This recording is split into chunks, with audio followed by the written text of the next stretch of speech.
That's right.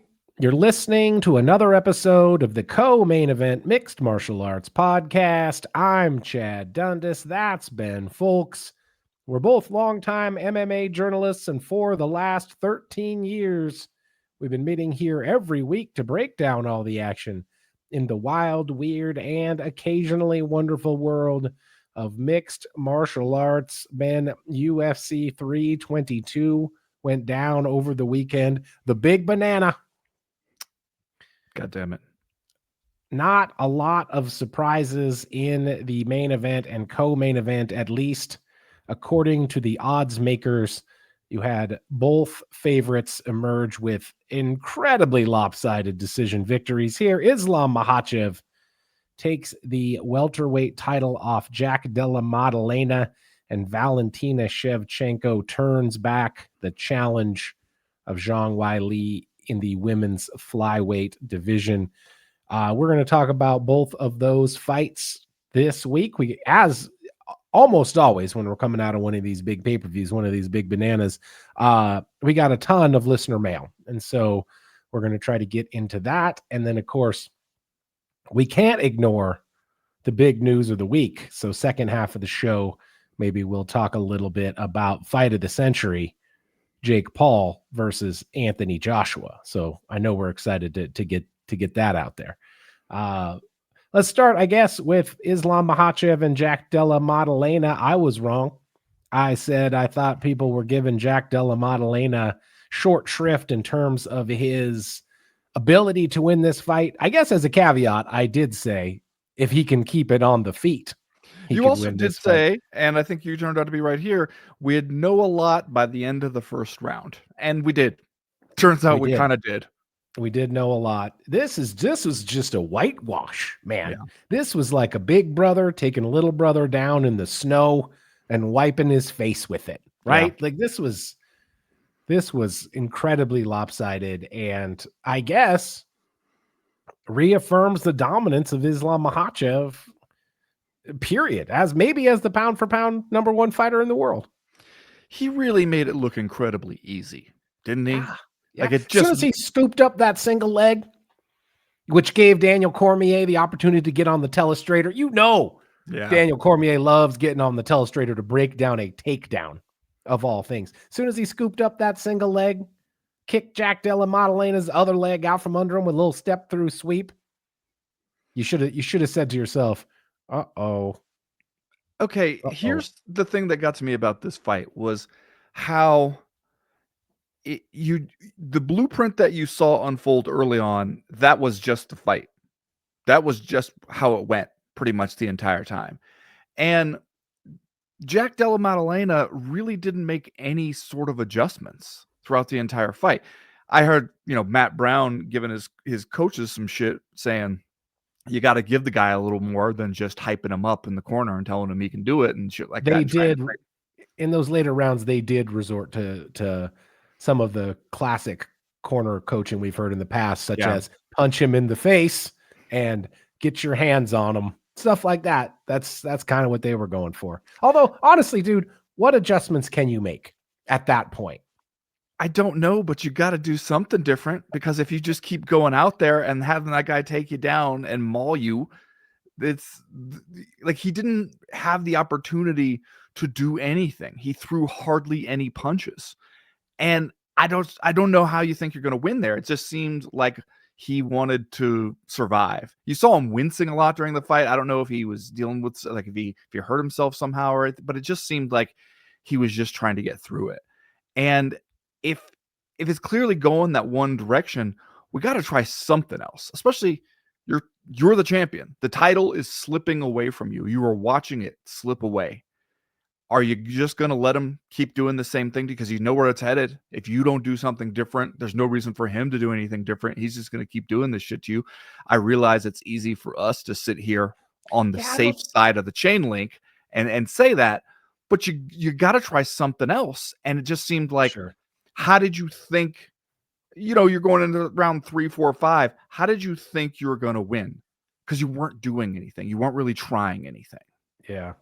I mean, I think it's the wrong way to phrase it to say you can't let him keep doing the same stuff because you're not letting Islam Makhachev do shit. He's just doing it to you and you can't stop him from doing it. Right, but if you're Although, gonna end up on your back anyway, go throw a fucking flying knee or something, man.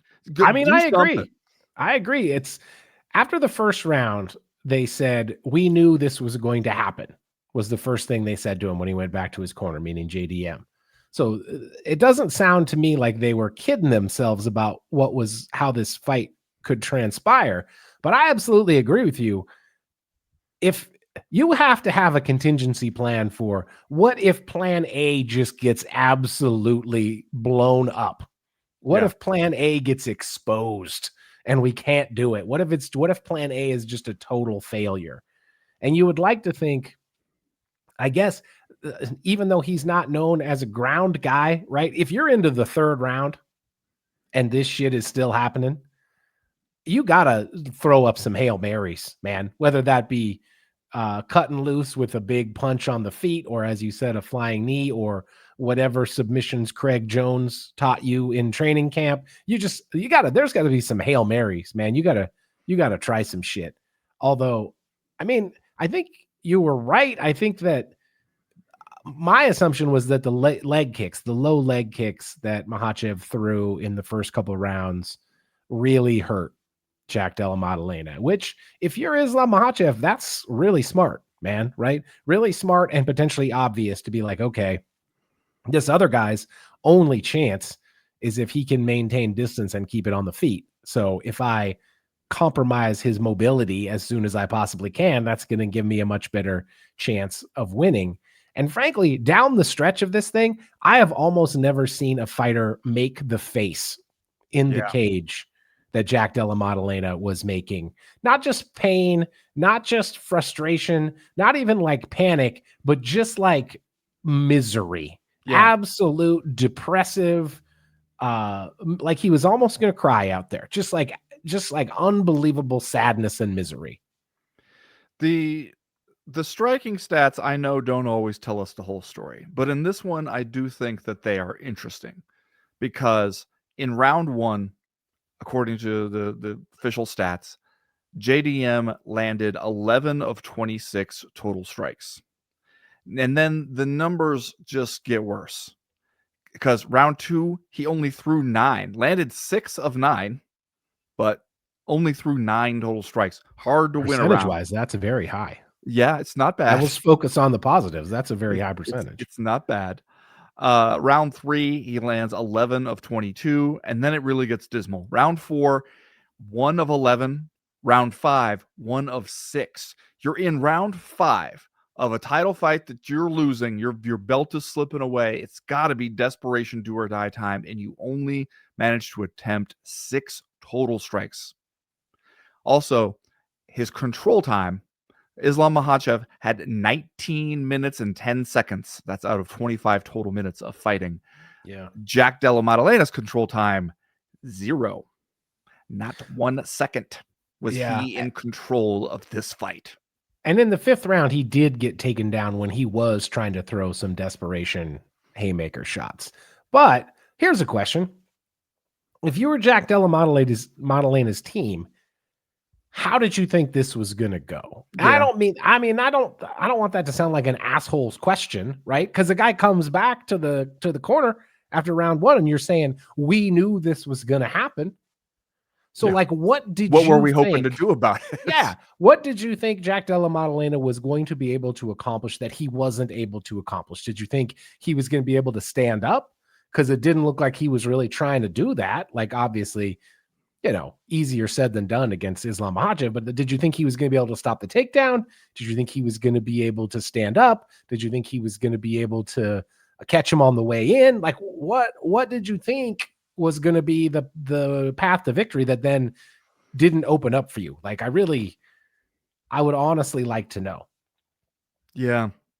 And if you didn't know that this was one guy coming up from a different weight class to fight another guy, there was nothing in this fight that would have clued you in. Yeah. This just looked like one welterweight absolutely dominating another. And it makes you also think, you come out of this one and be like, well, Who gonna do something to Islam Makhachev if this is how he looks at welterweight? Looks like he fits right in. Looks like he probably feels healthier, has less of a miserable time getting to the weight, and then goes out there and still just does all the Islam Makhachev stuff. Like, I was thinking maybe punching power would be a difference up at that weight class. You didn't even really get a chance to find out because JDM did not get a chance to stand there and land very much at all. So I don't know. I mean, obviously there's different stylistic matchups waiting for him in that division. So who knows how it plays out.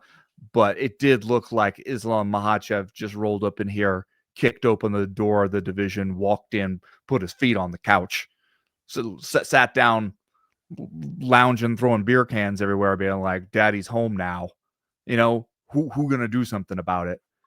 It almost seemed like you could feel the welterweight division just sort of be like, "Well, shit. Now we got to deal with this fucking guy." It was wide open. The shit was wide open for like 5 minutes. Bilal Muhammad was champ. Then Jack Della Maddalena was champ. It seemed like everybody was going to get a turn, maybe. And then Islam Makhachev shows up, puts his feet on the coffee table, and everybody goes, "Well, all right, God damn it." Seemed like it was gonna be everyone was get a turn. Maybe everyone would get a turn. That's a good way to put it. Well, you know who it has to be. It's next. You know what we like to say about Shavkat Rachmanov. That boy good. That boy good. I'm not saying he's going to win that fight, but I'm just saying if you look at the welterweight division, Well, it's and got if to you be look him, right? stylistically, he does seem like, all right, he does that shit too. He could hang with that shit. The thing is, he's been out of the rotation for a while now. And I hate to do the thing to him. We're just like, hey, you left as number one contender for a legit injury reason, and we forgot all about you because we saw some other fights since then. But that's been known to happen, especially when you've been gone this long. People, they kind of forget about you. They start looking at other people. Then, you got a whole lot of activity and action happening at welterweight. You got a lot of people trying to throw their names in the hat. So he might have to come back and win another one, Yeah, even though but I don't feel against like who that's though? fair. I don't Against know. who? I don't Against what? fucking know. Last thing the UFC wants to do is give Bilal another opportunity, right? Yeah. You got Michael Morales. I think it's got to be Shavkat. I don't know what else you do. I think anything else would be unconscionable. Well, the UFC has been known to do some unconscionable shit from time to time. I don't know if you're familiar. That's true. That is one of their defining characteristics. Also, can't you imagine a potential world, especially knowing how a lot of times these title shots, depending on when we want to do it, it just kind of comes down to who answers the phone and says yes to the date that we want. You have this weekend, you got over there in Abu Dhabi, right?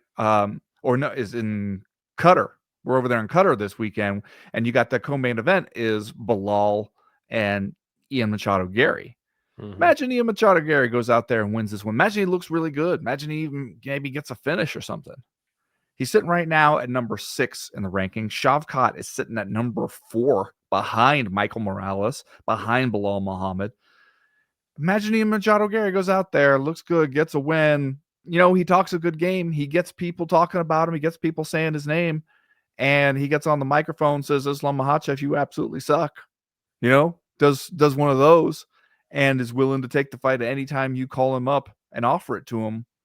Can't you see a world where he jumps the line, he gets the title shot, the UFC tells Shavkat, I don't know, man, beat somebody else? From a promotional standpoint, yes, but That's I the don't business know. they are in, man. That is the business they are in. Not that I am incredibly attached to the guy or have any positive feelings about him whatsoever, but wouldn't you kind of feel bad for Ian Gary? Wouldn't you kind of be like, oh, buddy, wow. You're saying the worst thing could happen for Ian Gary is that his wish for a title shot is granted and it's Islam Makhachev who he gets the shot against? Yeah, I climbed up the ladder and there's a dragon sitting at the top of it, unfortunately. Do Oh, you man, think you we got here are too late. It was Yeah, there was you a should've- Labrador retriever here just 15 minutes ago, man. anytime in the last couple years it might have been better for you, but now I don't know. Are we, or is there potential for yet another champ versus champ fight here? Because the guy you've got up there at middleweight has been known to fight at welterweight. Had to move up maybe because he missed weight a few times. But even if you could do a catch weight, Khamzat Chimaev and Islam Makhachev. That would be an interesting fight. I think the size would be a problem finally for Islam Makhachev. I don't feel like I'm just going to keep saying that over and over again. But, you know, when two guys both have that kind of style, you do kind of think like, all right, the bigger guy is going to kind of be the bully in that fight. I don't know. They're both new champions in their divisions, so there's work to do. Yeah. You know, you don't have to, you're not in a position where you're just like, well, we're out of ideas, so we have to do that. I think, you know, especially at welterweight, you got a lot of interesting contenders to choose from. So you're not really there where you have to start thinking about something like that.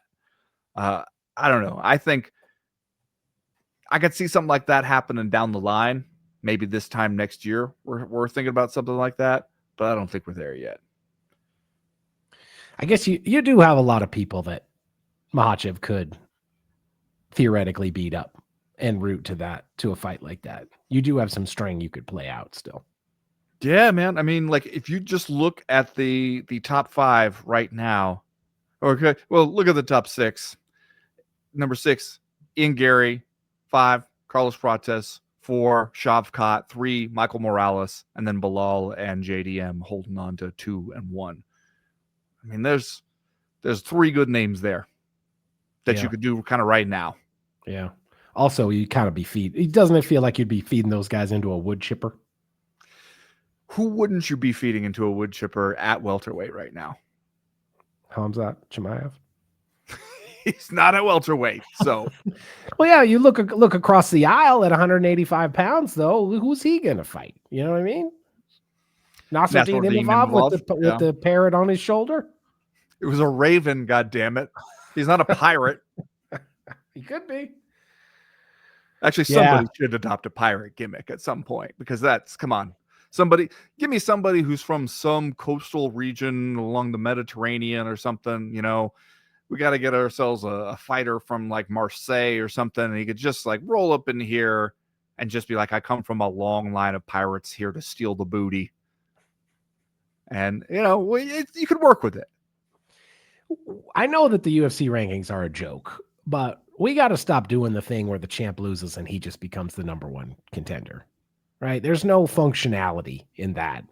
We got to drop him further, unless there's a really ironclad case that he's still the second best fighter in the welterweight division, which, you know, with Jack Della Maddalena and Bilal Muhammad, I don't know that there is an ironclad defense, right? We got to drop these guys further down. It gums up the rankings too much to have your number 1 contender be the guy that the champ just beat 2 nights ago. Yeah. You are, though, asking people to really go on vibes, and especially what we saw last vibes. Well, what else are we doing? It's all vibes, man. It's all, if we're being honest, it's all vibes. Well, of course it is. But Jack Della Maddalena beat everybody he faced in the UFC. Had not lost since his first 2 professional fights. Goes all the way through the UFC, blazes a trail straight to the title in 3 years. Then loses to one guy. Loses on a one-sided fight, yes. But then it's like, what do? Do you bounce him so far down the rankings? He can't be behind Bilal Muhammad, who he just beat in his fight before this, you know? Are we taking somebody like Michael Morales and being like, we got real excited about you. You're number 1 now. Yeah. Yes. Do that. Okay. Yeah. Right. Why not? If you're Jack Della Maddalena, you're going to have to fight your way back up anyway. Here's the thing that pisses me off looking at the welterweight rankings. Colby Covington is number 13. How the fuck Colby Covington still in these rankings, man? Is he even still in the UFC? Have we got a proof of life on Colby Covington? I'm sure he's at some kind of rally. We could get a photo of him over at some kind of rally He's probably attending.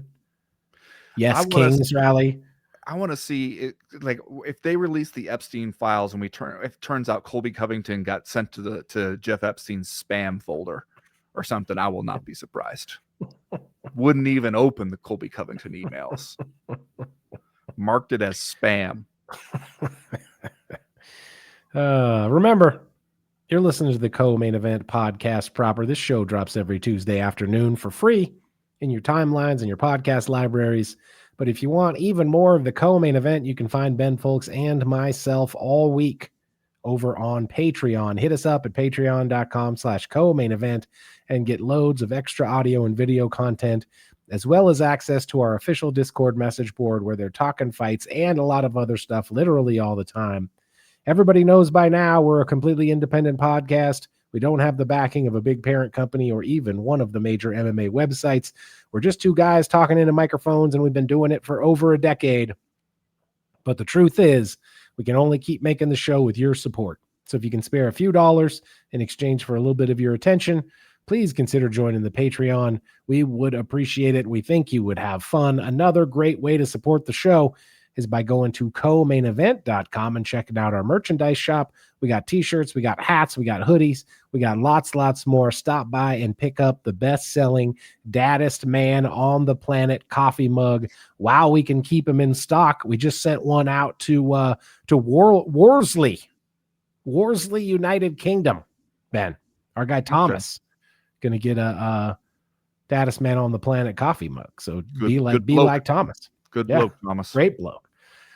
You can also get a Dundasso t-shirt, a hoodie, a Bobby Nuck shirt, a Volcomania shirt. We got it all over there. Just go to our website, comainevent.com, and click the link at the top of the page that says shop. As always, we partner with our friend Johnny Ashcroft on the shop. He is a graphic designer from Portland, Oregon, and we can't recommend him highly enough for all your design needs. Hit him up at studiosuperconductor.com or on Instagram at studiosuperconductor. And right now, like we always do about this time, let's do a little bit of listener mail. Listener mail.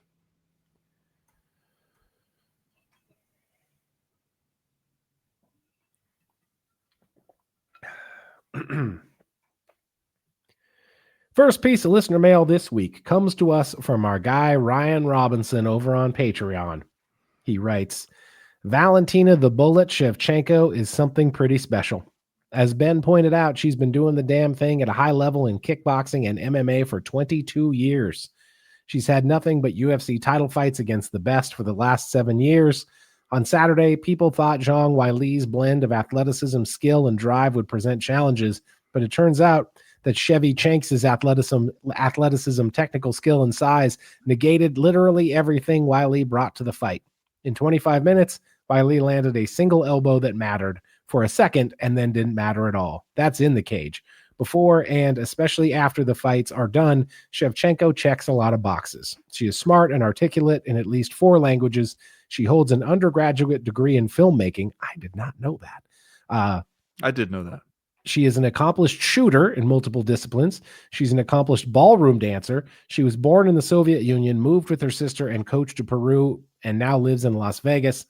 I don't know if there's a question here, but I can see a world where she retires to make a movie about her life that she writes and directs, and that reveals that she's also been an international assassin for a Peruvian secret society for the last 10 years. Give this woman her flowers, all of them, while she is still doing the damn thing at the very top. Now, Valentina Shevchenko does seem like a spy. We've said this before, but just looking at the resume, right? Yeah, especially when you say she is both an accomplished ballroom dancer and a skilled shooter. Yeah. Like if you were coming up with skills that your female spy might need out in the field, the range of skills, all you're missing is that she has a knowledge of poisons and explosives. I mean, wouldn't you be surprised if Valentina Shevchenko didn't have a knowledge of at least a rudimentary knowledge of poisons? Yeah, like if you asked her, she would be like, well, yeah, I mean, no one's ever thought to ask, but yeah, of course, I've obviously here and there picked up a little bit of knowledge of poisons. I could defuse a bomb if I had to, but what, you guys can't? That's just life skills that you pick up. Like all that very spy adjacent kind of stuff pops up here and there. I gotta say, I really thought Zhang Weili would be more competitive in this fight. And the Yeah. size and strength just was a way bigger factor than I thought it would be. I did say that if I was in Valentina Shevchenko's corner, I'd be saying, let's make this one a boring fight. We don't want to Mhm. be out here in a real shootout with Zhang Weili. We want to grind this one out nice and slow. And that is kind of what happened. But man, Zhang Weili just could not do shit with Valentina Shevchenko. Yeah, it was pretty impressive once again from Shevchenko. I don't want to say y'all must have forgot performance, but it sort of was. And definitely made Zhang Weili look like the person who was coming up in weight, whereas Islam Makhachev did the opposite thing to Jack Della Maddalena. And so here we are, Valentina Shevchenko, 37-year-old, longtime veteran, still the women's flyweight champion. I don't know what to say about it other than that. And, you know, Ryan Robinson's right. We got to celebrate her for what she is while she's doing it, because it is very special. As you pointed out last week on one of our properties, I can't remember if it was this show or just over on Patreon, she was fighting for a long ass time before they even had women in the UFC, and has since come in and been one of the most dominant fighters that we've seen there. That's pretty incredible. Yeah, this was one that where when you saw them together, the visual did sort of remind you, uh-oh. Yeah. One of these people is bigger than the other. And that ended up mattering a whole lot in this fight.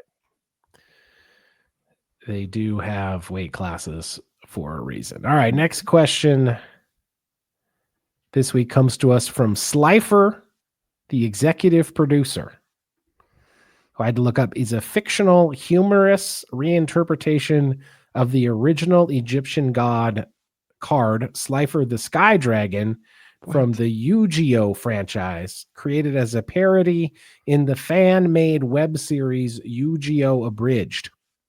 Guys, come on. Don't make this so difficult on us. just choose the name of some Welsh midfielder from 1990 or something like that, like everybody else does. Slifer, the executive producer, writes, I'll be honest with you, gentlemen, three finishes, 4 if you're including Bo Nickel. Why would you not include Bo Nickel? Just because he's on the prelims? Yeah. I think he's trying to make a point about how the main card progressed. 3 finishes in a row, then 2 fights back-to-back where it's all one-sided. I left Buffalo Wild Wings before the 4th round of the main event. I realized to myself that if this fight does not end in a quick KO sub, or at the very least is competitive, if it's completely one-sided, a 54-45, I'm out and I just don't care anymore. Does that make me a bitch-ass casual?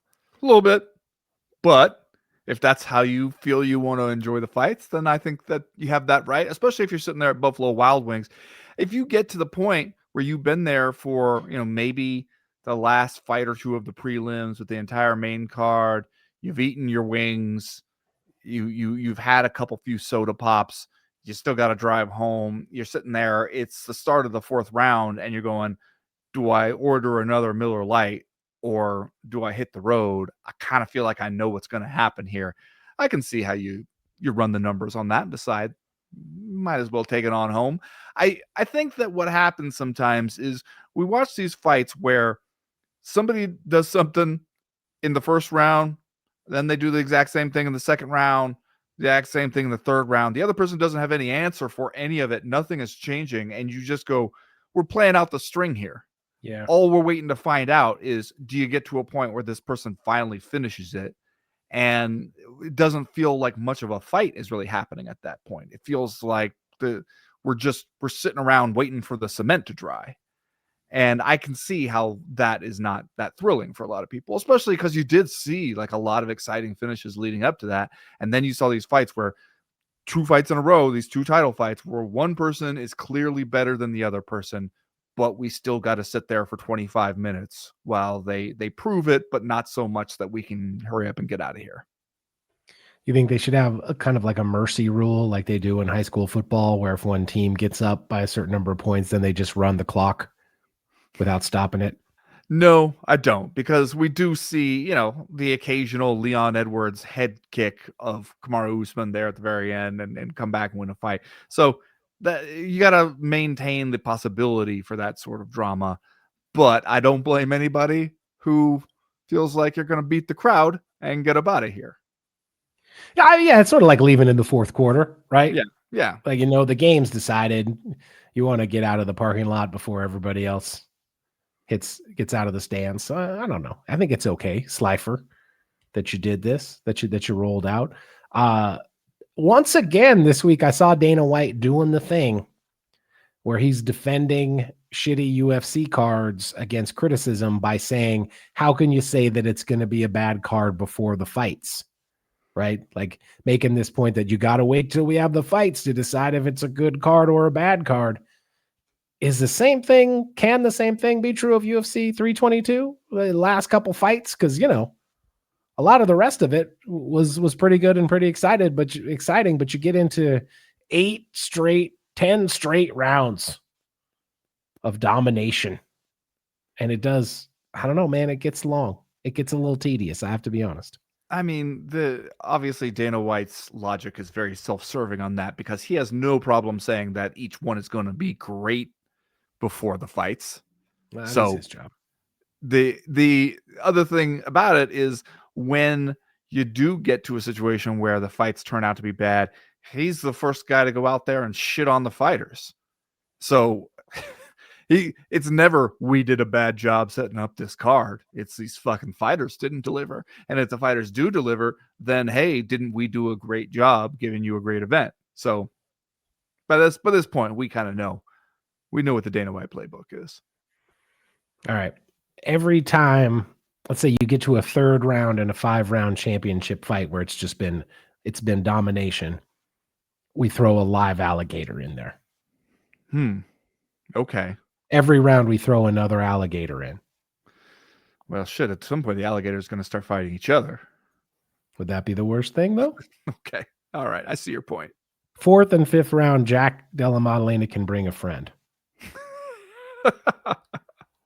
If anybody's got the guts.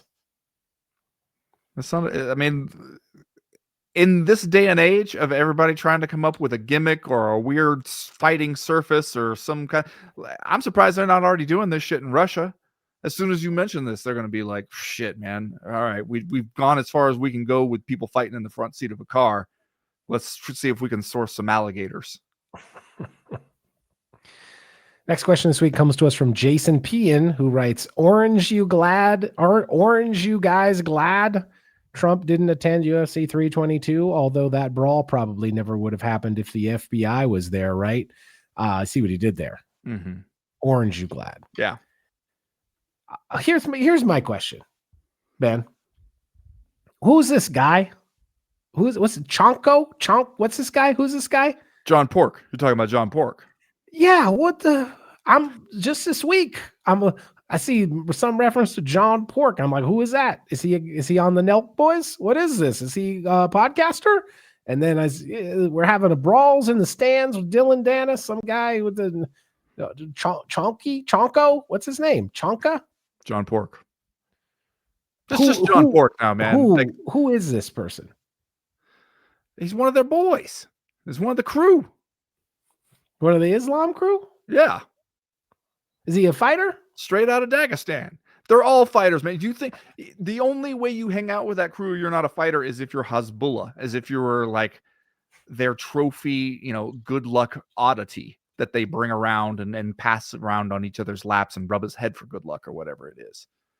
Other than that, it's not. You've seen these guys when they go places, man. They're not like, and this is Gary. He's just a funny guy and he's a good hang, man. Like that's what his function in this entourage is. No, they're all hitters in that crew. And as you see, sometimes the hitter's gonna hit. You bring those boys around and you might end up with a brawl. We said the same thing when Conor McGregor found this out years ago. Mm-hmm. But some people don't play. Some people do not play. They just don't, man. And if you're Dylan Dennis, your whole shit is that you play. Yes. That's your whole thing, man. That's Yeah. your whole gimmick. That's your whole shit. So you put a guy whose whole shit is that he plays in the crowd with a bunch of motherfuckers who don't play. This is what happens, man. Okay, it did seem like it was not exactly the UFC's decision to put him there. According to Dana White, he said people came to him and they were like, Dylan Dennis is here and he's sitting cage side and he keeps going and sitting in other people's seats and pissing people off. As you said, there's a guy, he's playing. He's That's all he playing too does. much. That's all he He's does. like he's had a fuck around and find out brand for like the last 5 years where there's just been nothing but finding out and learning nothing from it. And Dana White said that they were like, hey, do you want us to kick him out? And Dana was like, he has a ticket, like he bought a ticket. And they were like, yeah. And he was like, well, shit, man, if he has a ticket, then he could stay. Tell him to sit in his own seat. But like, if he has a ticket, then he has a ticket. And that ended up, and the Dana White, it was a rare Dana White admitting that he made a mistake and letting him stay there, because then you saw what happened. Now, I wanted to, can you read this one from Mike Garcia of voiceofgarcia.com? Because I think Actually, this is an interesting question having to do with that brawl. Mike Garcia of voiceofgarcia.com writes, okay, so Dana in the UFC bans Dylan Dennis, yet no one from Team Habib gets penalized in any way. Gentlemen, I probably know the answer to this, but make it make sense, please. Yeah, I saw a lot of people pointing out the sort of insanity of this, where Dylan Dennis is going around, he's being the silly little guy, and then these dudes who are known for running up on people run up on him and start punching him in the face. And it is true that we've just gotten used to the Dagestani dudes who don't play as a fixture in the sport, and that you kind of can't take those guys anywhere. And if you do, not infrequently, they will get into fights in public places at events where they are not personally there to be fighting. That just is a thing that happens. We've just sort of gotten used to it, and we're just being like, oh, there go those guys again. Dagestani boys will be boys. And yet Dylan Dennis, who got jumped, is the one who gets banned. And I understand when people being like, didn't he really, isn't he kind of a victim? Like, why is he the only one being punished here? And yet, when it comes to Dylan Dennis, doesn't it seem like at a certain point, when enough different people always want to punch you in the face, you are doing something wrong? And we are not obliged to let you bring that very punchable face around absolutely anywhere. At some point, we have to be like, there's a common denominator here. Even if we can't necessarily point to anything you did and say it was your fault, people don't like having you around, man. So get the fuck out and don't come back. At a certain point, I just feel like there's some sense to that. I mean, at some point, there is a common denominator in many of these situations. Yes. And if that common denominator is you, and you are Dylan Dennis, it's a bit of a boy who cried wolf situation. Eventually, you keep saying shit. At some point, nobody's going to believe you when you're telling the truth. If you're Dylan Dennis, you're constantly instigating shit. At some point, nobody's going to believe you if you are the victim, right? I would really like to know, how does Dylan Dennis think it's going for him as a public figure and infrequently athlete? You know, because it just seems like you're kind of ending up as the butt of every joke. You're continuing to tell yourself that like you're monetizing this amazing brand you've built, I'm sure, but there must be some moments, right, where he's at home splashing water on his face, looking in the bathroom mirror and being like, how did it come to this? What's Yeah. happening? I've lost control. Yeah. Especially when he's wearing that shoe. Is that his shoe that he had in his hand? Remember that one? Did you see this? The brawlers, like somebody had basically had a like a cartoon shoe. What do you mean cartoon shoe? It's like a giant red shoe as part of this brawl. You didn't see this as No, I part of the didn't see the brawl shoe. videos? It's like No. someone had like one of the Super Mario Brother boots that they were wearing or something. I don't I tell you what totally I know. did see is at one point, one of the angles I saw taken from somebody in the crowd was like, the brawl pops off. There's a guy in one of those little like Peaky Blinders kind of caps. he tries to pick up a chair like fucking pro wrestler style, like he's Triple H, and tries to pick up a chair and he heaves it over his head. And this bouncer just very calmly reaches and just takes it out of his hands before he can hit anybody. This bouncer, I was keeping an eye on this guy afterwards because he was doing his best during that brawl. You really, because it's like, man, you get a job, security, front row, Madison Square Garden. You're like, maybe I'll see some famous people, keep my head on a swivel, make sure nothing. And then you're just like, shit, there's fucking 6 Dagestani guys beating the shit out of Dylan Dennis, and you're trying to take a chair out of some guy's hand. There's no way you're getting paid enough for that. There's just no way. And he was out there. He was wisely trying to keep more people from rushing in to get started in the brawl. And he was on his pass block shit, Chad. He was dropping back. He had both hands working, and I was just like, this guy it's where technique meets professionalism, and probably for like $18 an hour. I used to tell UFC PR people when they would get involved in those situations that they should be getting some hazard pay, because you used to see these guys trying to fight each other in the hotel hallway. Shoot. I just said, what the fuck is a screenshot of the shoe. Why is it so big? I'm telling you, it's like a cartoon shoe, right? What the fuck is this? This style. This had to be Dylan Dennis. The Dagestani. Well, he's got it in his hand. Right, which seems to suggest maybe it came off during the fracas, and maybe he's picking it up because he doesn't want to lose it. Obviously, that's a custom job. Or maybe he's thinking about hitting somebody with it, I assume, at which point it would make a boing sound or something. But there's nothing about anybody in that Dagestani crew suggests that they would be wearing novelty fucking shoes. No. You know what I liked about the chair guy was, like, he lifts a chair over his head, like he's going to deliver the chair shot. And the bouncer, as you said, kind of calmly takes it away from him. You wanted to talk about someone who had a plan B. This guy loses that chair and he's just like, oh shit, I guess it's just fists. Doesn't even miss a beat. Gets the chair taken away from him and he just dives into the fray.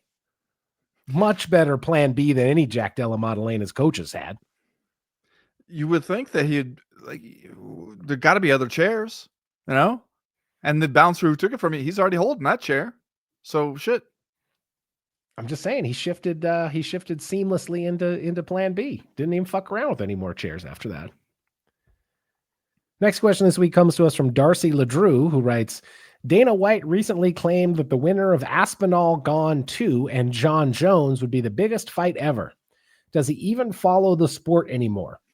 Jones absolutely dusted Gone, and then Cyril inserted nearly his whole damn hand into Tom's eye sockets, so he has zero momentum. Tom was on the sidelines for forever and then just had a no contest where half the narrative was that Gone was piecing him up. Jones, on the other hand, has a long history of questionable behavior and now ducking fights. I've watched MMA since 2007, and I got to say, this sport has more money than ever, but can't seem to build any momentum. And we got to acknowledge White's inattentive, penny-pinching ways got us here. A $4 billion company shouldn't have qualms paying $20 million for a once-a-year fight between two top heavyweights. Thoughts? Well, you'll recall, even if it wasn't the UFC coming up with the money, we were going to pay that big money for Jones versus Aspinall. And then John Jones was like, actually, never mind. And pieced out the game, the entire fucking sport. So you could offer that up as a little bit of defense. But I see what you're saying here, especially because Dana White, it is lazy. He's just going to say, this fight's going to be the biggest ever. And he just, at this point, he'll turn around and he'll say that about a different fight 3 weeks from now and won't think shit about it. You can point out the ridiculousness of it. Doesn't even matter anymore. We're just doing what we're doing. It is true. Like, if Tom Aspinall went in there and knocked out Cyril Gone, they built back up to a rematch with him being like, fuck this guy, damn near blinded me, this bullshit poking me in the eyes, I'm going to kill this guy. And then if he went out there and he actually did knock him out brutally or something, then if you could get John Jones to finally fucking do it, Jones versus Aspinall would be an absolutely huge fight. Yeah. I don't know. Jones seems like he only wants to fight because of the White House thing. And I don't know if you get Tom Aspinall and Cyril Gahn and then get Tom Aspinall rebooked into a fight in time to make that date. Because it doesn't seem like John Jones would be interested if that fight happened in August or something. And it also seems like the only way John Jones versus the winner is at all an interesting matchup is if the winner is Tom Aspinall. Yeah. Even if you made that rematch and Gahn continued to look really, really good, way better than we expected, and beat Tom Aspinall, beat him great. They really put him away. That fight against John Jones was so fucking one-sided that no one is going to care. You go ahead and you rebook that thing like a rematch, people are just going to be like, we already saw it and we feel like we know what we're going to see again. So, no. See, what your answer predisposes is we don't just kick Cyril Gahn to the curb, which we should. You're saying you just go straight into Tom Aspinall versus John Jones. Just go straight to it. If we live in a world where John Jones would take the fight, and if we live in a world where the UFC is willing to book John Jones on the White House card, yes, we tell Cyril Gahn we bought him a ticket on a cruise and he can come back in a year and we'll see where we're at then. But fast forward to Tom Aspinall versus John Jones. That's what you do. I mean, you do have some leverage to get John Jones to take the fight he didn't want to take, because right now he's still trying to get Dana White to take his calls. Begging him. Maybe if you say like, all right, we'll give you another shot. We'll let you on that White House card you want if you do this one fight. I know the answer to what you're going to say here, but if you're Dana White and you can get John Jones on that White House card, do you have him fight Tom Aspinall or do you have him fight Alex Pereira? I have him fight Tom Aspinall. If I have my choice of anybody, if that's the way it works, because especially, man, we're going to do some U.S. I know Dana White said, like, we're not trying to do USA versus the world at the White House, but if we're coming up on the 250th birthday of the United States and you can do an American versus a British fella, come on, how do you not do that? Plus, you can say heavyweight championship of the world up for grabs. You're going to be trying to play to a lot of casuals with a fight card like that. Everybody understands the heavyweight championship. If you instead try to do the Alex Pereira in a non-title fight, it's going to have a lot harder for you to communicate to people who don't follow this sport what this is, what the stakes are. Plus, I kind of just think that it's stylistically a one-sided fight in favor of John Jones. I think he just takes Alex Pereira down and beats him. I don't disagree with you, but I'm still making that fight if I can. Last question this week comes to us from the Greek bar asshole. So he writes, as previously mailed in. Wait. So it's like an asshole who hangs out at a Greek bar or a Greek guy who is a bar asshole? I couldn't tell you. I don't know. All right. As I previously mailed in, have we heard from the Greek bar asshole before? I feel like we'd remember it. Maybe under a different name, maybe under a different pseudonym. As previously mailed in, I rarely watch the UFC anymore. I'd rather listen to you two assholes talk about it. So maybe asshole is used as a term of endearment here. Okay. All right. Yeah. But as the last two numbered cards have been pretty decent on paper, I've tried to rip them off the following morning, just like I used to every week back in the glory days. But back then, a link would usually pop up around lunchtime, UK time, so I could sit down in the afternoon or early evening to watch my ill-gotten gains. But just like last time, it's now Sunday evening, and I can't find shit on any nefarious websites, let alone my go-to. So even the illegal torrent uploaders don't give a fuck anymore. The goddamn human paraquats. No question, just a moan and progress report. Peace out. I'm sure you and I don't know what this is referring to. I've heard rumors that some people do it this way.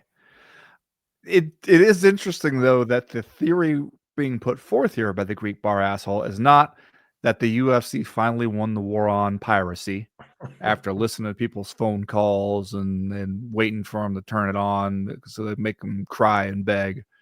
all that shit that Dana White claimed that they were doing like 5 fucking years ago. That instead, what won the war on piracy was indifference. That the pirates don't even care enough to try to steal it they anymore. do not give a shit enough. They do not see this as valuable enough to be worth stealing. That's bleak if that's actually the case. I mean, I don't know. I've heard that you can still find avenues to watch certain things in other ways, alternative methods, should we say. I've heard that there are still ways. I was talking to a mutual friend of ours this weekend, and I was telling him that I paid $20 over the weekend to rent One Battle After Another, the new Paul Thomas Anderson film. Really enjoyed it. Highly recommend it if you haven't seen it. And I was telling him I think he would enjoy it. And I was like, and he was like, is it on streaming? And I was like, it is. If by on streaming you mean you can pay $20 to rent it for 48 hours. And he was like, well, then that means I'll just go find it on BitTorrent. And I was like, what fucking year is it, man? If it's not there, you're going to go to LimeWire? Like what? Spend 2 hours waiting for the new Metallica album to download. But that shit, I found it on T1, man. It's like, apparently that is still how some people are finding and consuming their media. I'll be honest, I'm too old to figure any of this fucking pirate shit out, man. Like, would gladly pay $20 to sit at home and watch the new Paul Thomas Anderson movie rather than figure out how I'm gonna stream it, how I'm gonna steal it, you know? Like, just I will let me say pay though for that, it. yeah, I strongly agree with my boy Stavros Halkios, though, who was making the point that it is complete bullshit that they give you 48 hours on those rentals, because that's based on the old system of like video stores, you know, where you'd go, the new release, you know, you got to have it back in like 2 days because somebody else wants it. It's a new release. It's a hot item. It's not a physical object. There's no reason you can't let me have it for a week. It does not affect your ability to rent it to other people at the same time. You're just using that same system on me, hoping that maybe I'll fuck up, forget to finish it in time, and I'll have to come right back and rent it again, which I'm not going to act like that's never happened to me, but it's bullshit. It is another example of capitalism bullshit. All right, that's going to do it for listener mail this week. If you have a question, comment, or concern that you want to air to the podcast in future weeks, you know how to do it. Go to the website, comainevent.com, and click the link at the top right-hand corner of the screen that says email the podcast. That'll get you in touch with us. Are we finally going to get to see the ritualistic murder of Jake Paul? We'll talk about that right after this.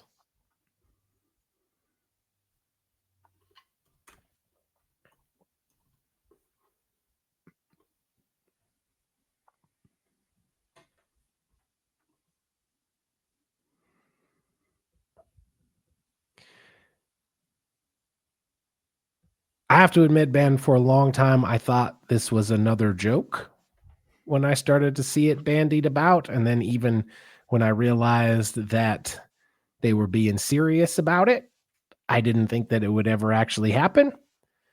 But I know that it's been confirmed now. And in fact, the media credential application just dropped in my email. Wow. For Jake Paul versus Anthony Joshua. You gonna go? Live at the Kaseya Center in Miami, Florida. What is it, December 19th? Is it, I think, yep, Friday, December 19th. We can discuss whether or not we will attend this fight in a minute. It seems a little close to Christmas, honestly, to be bagging out, going on to Miami, coming home. But what's Jake Paul thinking?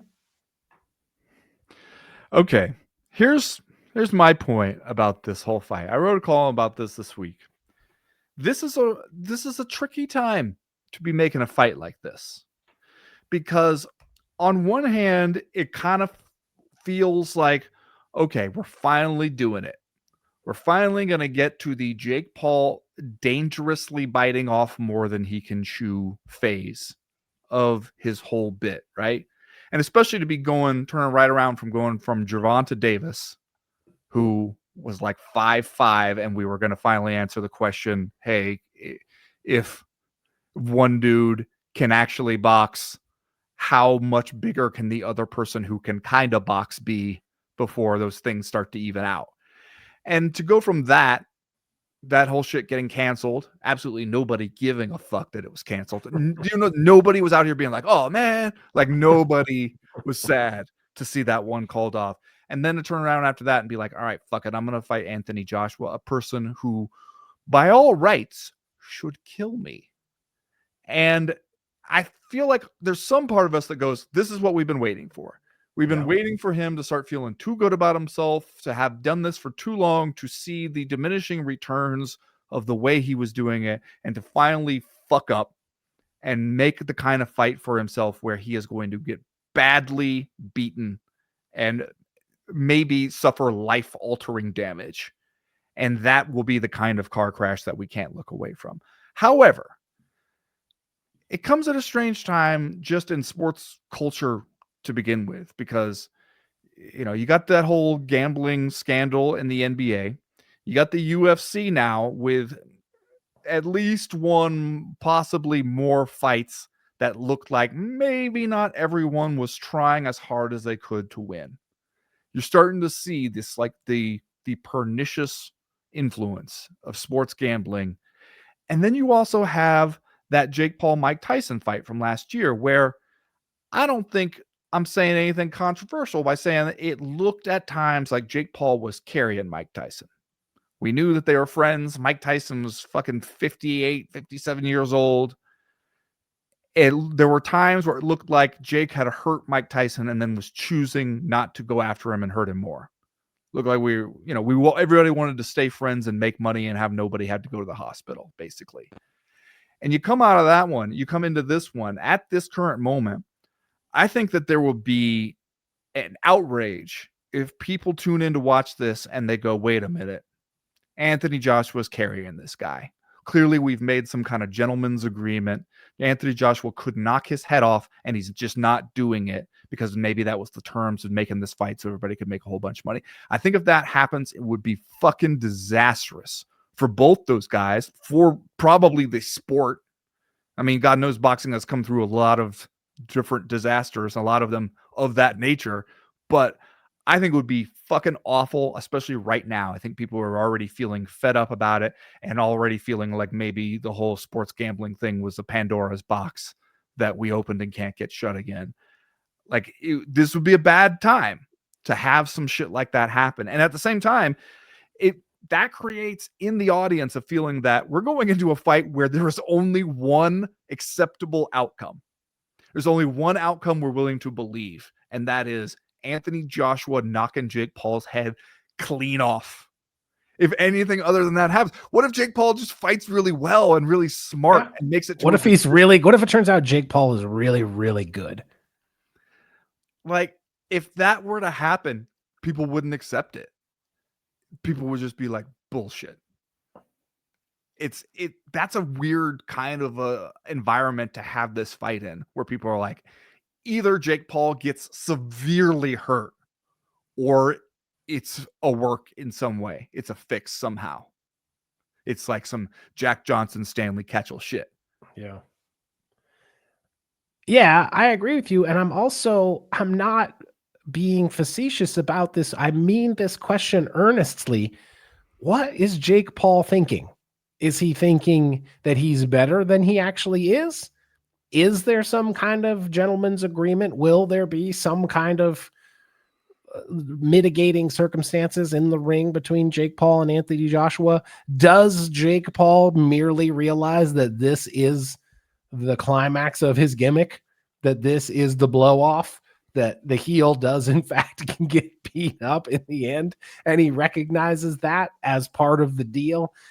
Does he think that it's worth getting beat up by Anthony Joshua in order to make the money that is available in this fight? Is he locked into some kind of contract with Netflix where he is just desperate, where he has to make some kind of fight come off, and this is the one that was available to him after he sifted through all of the other options? what is happening here? What is Jake Paul thinking? Because this does, frankly, seem like a suicide mission. There's nothing that we know about Jake Paul that suggests to me he thinks that, now's the time where he has to be a lamb going to slaughter. I would way sooner believe he has talked himself into thinking he can win this fight than I would believe that he goes, well, this was always going to be where it ended. Let's cash in and take our ass whipping. There's just no way. In the order of likelihood, I think at the top is Jake Paul talking himself into it, thinking, I'll show these guys. I'll make all this money, and I'll surprise people with how well I do in this fight. Slightly less likely is we've come to a backroom agreement. We'll do this fight. We'll all get paid. Please don't kill me in there, and I promise not to try to kill you.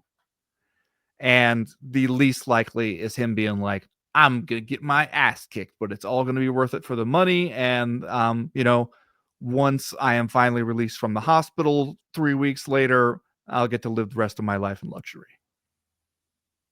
You think he thinks he can win? If I have to answer the question, what is Jake Paul thinking? Everything we know about the guy suggests that probably the likeliest scenario is that he has gotten so delusional that he thinks he can win, or at least do reasonably well to protect himself and maybe, earn some respect by going to a decision or something.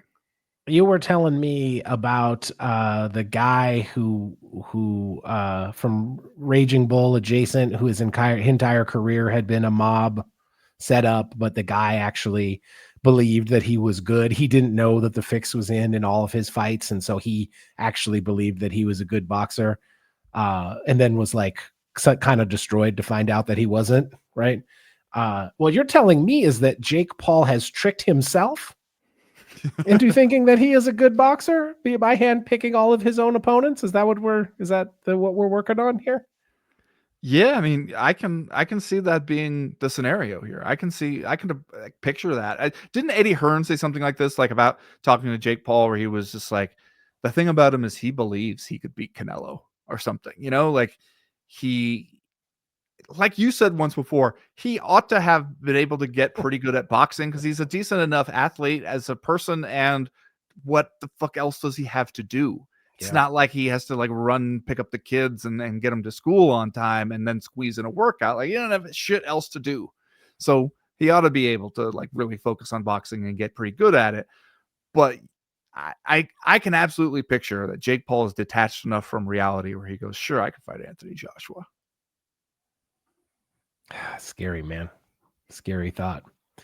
All right, that's going to do it this week for the Co-Main Event podcast. Thanks, everybody, for listening. Ben Folks and I will be over on the Patreon page all week. Hit us up over there at patreon.com/co-main event.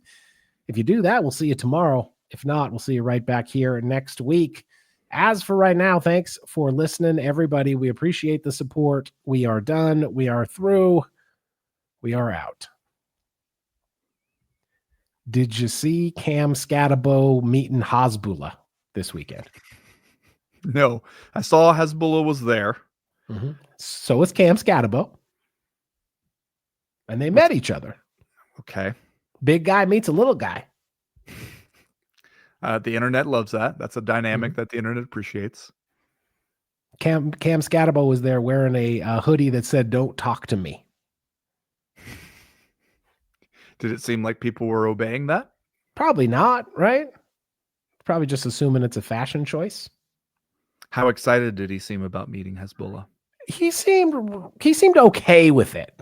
Let's just say that. Like, for a guy who was wearing a hoodie that said "Don't talk to me," he seemed surprisingly open for big guy meets little guy kind of a situation. Okay. So you're saying he meant don't talk to me unless you're the kind of trophy good luck figurine carried around by a Dagestani entourage. Yes. Yeah. I think that's probably exactly the message he was trying to send with his hoodie. Specific scenario.